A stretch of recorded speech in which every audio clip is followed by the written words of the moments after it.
Bonjour, je suis Léa, étudiante en sciences. Dans cette vidéo, qui fait partie d'un ensemble consacré à la loi normale et au calcul de probabilité, nous allons découvrir avec Pascal les principales caractéristiques de la loi normale. Cette loi se rencontre très souvent en sciences expérimentales, mais également dans la vie de tous les jours. Il est par conséquent important de savoir maîtriser son dessin, de connaître ses caractéristiques et de pouvoir calculer une probabilité en utilisant ses propriétés. Que faut-il savoir sur cette loi, Pascal ? Bonjour à tous. Il s'agit en fait de la loi la plus répandue et la plus utilisée directement ou indirectement dans l'analyse des données. Je vais vous présenter les paramètres et la fonction qui la définissent et vous donner quelques repères sur son origine et les cas où on la rencontre. Pourquoi a-t-elle cette forme en cloche et quand est-elle rencontrée ? Lorsqu'une grandeur subit l'influence d'un grand nombre de facteurs ou paramètres, non tous identifiés voire identifiables, mais tous indépendants qui, pris isolément, ne contribuent que très faiblement à faire varier la grandeur étudiée, les valeurs prises par la variable aléatoire continue associée se distribuent de façon continue et symétrique avec une nette tendance centrale.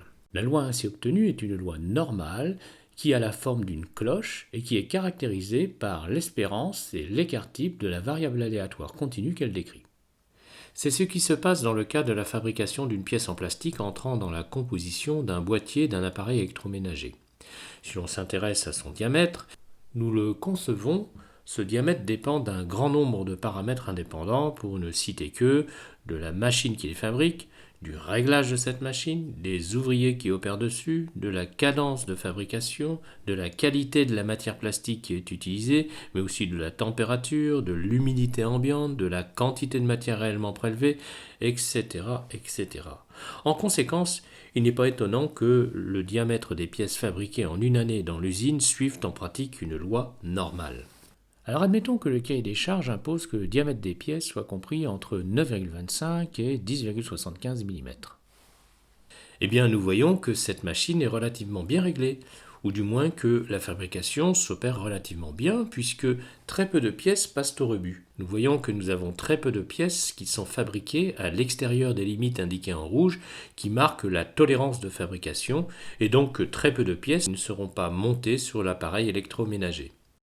Supposons maintenant que le diamètre des pièces fabriquées en une année dans l'usine suive une loi normale de moyenne 10 mm et d'écart type 0,5 cm. Comme nous pouvons le constater, 10 mm, la valeur moyenne, est au centre du graphique et le divise en deux parties égales. 50% de ces pièces font plus de 10 mm et 50% de ces pièces font moins de 10 mm. 10,5 mm, tout comme 9,5 mm, sont deux valeurs distantes d'un écart-type de la moyenne 10 mm. 11 mm et 9 mm sont, quant à elles, des valeurs situées à deux écart-types de la moyenne. À partir de cette courbe, il apparaît clairement qu'il y a nettement moins de pièces qui font plus de 11 mm que de pièces qui font plus de 10,5 mm, et la symétrie de la loi indique qu'il y a par exemple autant de pièces qui font moins de 9 mm que de pièces qui font plus de 11 mm. Il est temps maintenant de préciser d'une part que l'axe des abscisses représente les valeurs prises par la variable aléatoire d'étude grand X, et d'autre part que la courbe de la loi normale, ici en rouge, est définie par une fonction f de x, nommée fonction de densité de probabilité, dont les valeurs sont portées en ordonnée.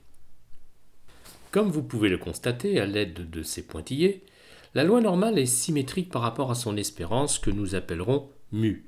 On utilise souvent des lettres grecques pour désigner des paramètres exacts de population. La moyenne est ainsi confondue avec la médiane. Cette position particulière de la moyenne est associée à la hauteur maximale qui présente une tangente horizontale. La moyenne est donc également confondue avec le mode. Allons plus loin en remarquant que cette symétrie s'applique aussi aux deux points d'inflexion, précisément là où la courbe change d'allure. Ces points d'inflexion sont respectivement d'abscisse mu moins sigma et mu plus sigma, sigma désignant l'écart-type, encore une lettre grecque utilisée.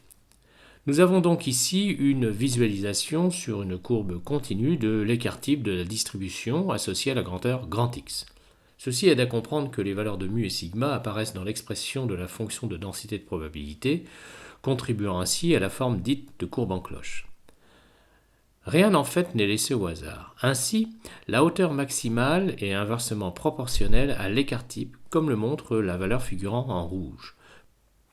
Plus l'écart-type est petit, plus la distribution des valeurs est resserrée par rapport à la moyenne, la courbe sera haute et étroite. A l'inverse, une courbe basse et aplatie révèle des valeurs très dispersées. Nous comprenons maintenant que toute loi normale est entièrement caractérisée par ces deux paramètres exacts, la moyenne, on parlera plutôt d'espérance, et l'écart-type, ce qui est symbolisé de la façon suivante, x suit une loi normale de paramètres mu sigma. Alors, suit étant symbolisé, vous le voyez ici, par le tilde dans cette expression, et le fait que la loi soit une loi normale est symbolisé par la lettre grand N. Vous pouvez donc considérer qu'il existe une infinité de lois normales, chacune correspondant à un couple mu sigma différent. À quoi tout cela va-t-il servir? Eh bien Léa, grâce à ces propriétés, nous allons pouvoir calculer une probabilité. En effet, pour toute valeur epsilon donnée que l'on appellera quantile, on peut calculer la probabilité alpha que grand X soit inférieur à epsilon. Nous voyons que la probabilité alpha, colorée ici en bleu, est donc l'aire comprise entre la courbe f de x et l'axe des abscisses délimité par la verticale x est égal à epsilon. Vous noterez au passage, comme c'est le cas pour toute distribution continue, qu'une probabilité est associée à une aire sous la courbe définissant la loi.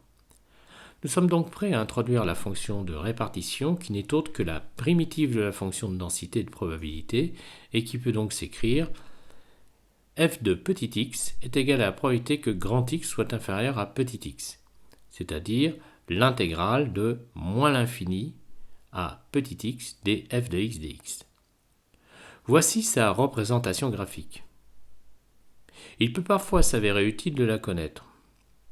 Mais rassurez-vous, cette fonction est tabulée et facilement calculable avec un logiciel de statistique. Il est dès lors fort simple, à partir de la fonction de densité de probabilité, d'utiliser soit des logiciels dédiés, soit la table de la loi normale pour pouvoir calculer n'importe quelle probabilité alpha, que x soit supérieur ou bien inférieur à n'importe quelle valeur donnée. Profitons-en pour présenter quelques propriétés caractérisant toutes les lois normales. Alors intéressons-nous aux aires remarquables. La probabilité que x se trouve à un écart-type de la moyenne est d'environ 68%. La probabilité que x soit supérieur à mu plus 1,65 sigma est égale à la probabilité que x soit inférieur à mu moins 1,65 sigma est égale à 5%. Enfin, la probabilité que x soit supérieur à mu plus 1,96 sigma est égale à la probabilité que x soit inférieur à mu moins 1,96 sigma est égale à 2,5%. De fait, la probabilité que x se retrouve en dehors des limites mu moins 1,96 sigma et mu plus 1,96 sigma est égale à 5%. L'aire complémentaire est à 95%. Alors si vous retenez ces aires remarquables, vous avez là suffisamment d'informations pour avoir une bonne idée des probabilités qui sont très souvent impliquées dans les tests d'hypothèse. Au fait, pourquoi l'appelle-t-on loi normale? L'appellation loi normale a été proposée par Henri Poincaré, puis reprise par Karl Pearson à la fin du XIXe siècle. Elle évite ainsi de se prononcer sur la paternité de la loi entre Laplace et Gauss, ce dernier étant d'ailleurs plus souvent cité car ses travaux sont plus récents que ceux de Laplace. Cela nous affranchit également de nous référer aux nombreux autres scientifiques qui ont contribué à sa découverte et à sa définition. Son avantage est de rappeler que cette loi se rencontre tellement dans la nature qu'elle revêt un caractère ordinaire. Il est tout à fait normal de la rencontrer. Nous verrons que de nombreuses lois de probabilité, comme par exemple la loi binomiale, peuvent, dans certaines conditions, être approchées par la loi normale. Par ailleurs, on utilise souvent une variante de cette loi, la loi log normale, en sciences expérimentales, comme en psychologie, ou bien encore en économétrie. Nous pouvons résumer en 4 points ce que nous avons vu. Une loi normale est caractérisée par deux paramètres, son espérance mu et son écart-type sigma. Une fonction permet de la définir, c'est la fonction de densité de probabilité et elle a la forme d'une cloche. Les caractéristiques de cette loi permettent de calculer une probabilité de dépasser ou d'être inférieure à un certain quantile donné. Et enfin, nous pouvons calculer cette probabilité en utilisant une table de la loi normale centrée réduite après avoir effectué un changement de variable ou bien en utilisant un logiciel de statistique tel que R, Excel, SPSS ou encore Statistica.